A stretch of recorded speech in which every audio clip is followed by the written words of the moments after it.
දැරිගමුව මගේ ආදරණීය ජනතාව ඒ වගේම මගේ හිතවතුන් අවුරුදු ගාණක් තිස්සේ අපි ගැන තිබ්බ විශ්වාසය තමයි අපි යමක් කරනකොට අපි කලේ එවෙලේ වාසිය සහ తాවකාලික ස්ථාවරත්වයේ සඳහා නොවේ කියන එක බොහෝ දෙනා අපිව ගැන විශ්වාසය තිබුවා. ඊට හොඳ ප්‍රතිඵලයක් තමයි අපි ඊට අවුරුදු ගාණකට ඉස්සෙල්ලා දැරිගමුව ගම ඇතුලේ අපි බට් කොස්පැල ඒ කියන්නේ පැණි වර්ග කිව්වොත් හරියටම හරි අපි නොමිලේ බෙදා හැරීමක් කළා.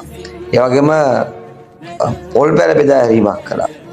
මට හරි සතුටුයි දැන් මම මේ දවස්වල මගේ මැතිවරණ ව්‍යාපාරයේ සමග ගෙන්ගෙට යනකොට ඒ ගෙවල් වල ඒ මන් ලබා දුන්න පැල අද 50ටගෙන අර මං බලාපොරොත්තු වෙච්ච සංකල්පේ අනාගත පරපුරට යමක් ඉතුරු කරන්න ඕනේ කියන සංකල්පයේ සාර්ථකව මේ මහ පොළොවට වටිනාකමක් අපේ පරිසරයට හොඳ දෙයක් එකතු කරන්න ඕනේ.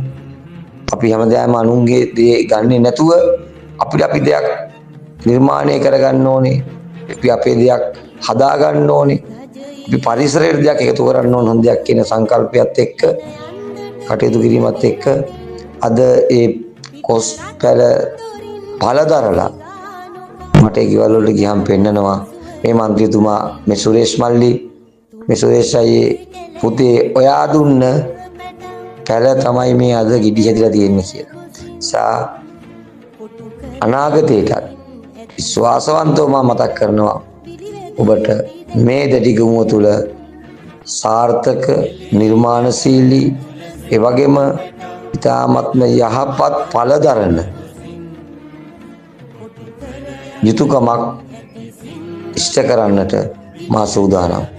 මම සුරේෂ් ප්‍රියදර්ශන ඔබේ පොඩි පුතා.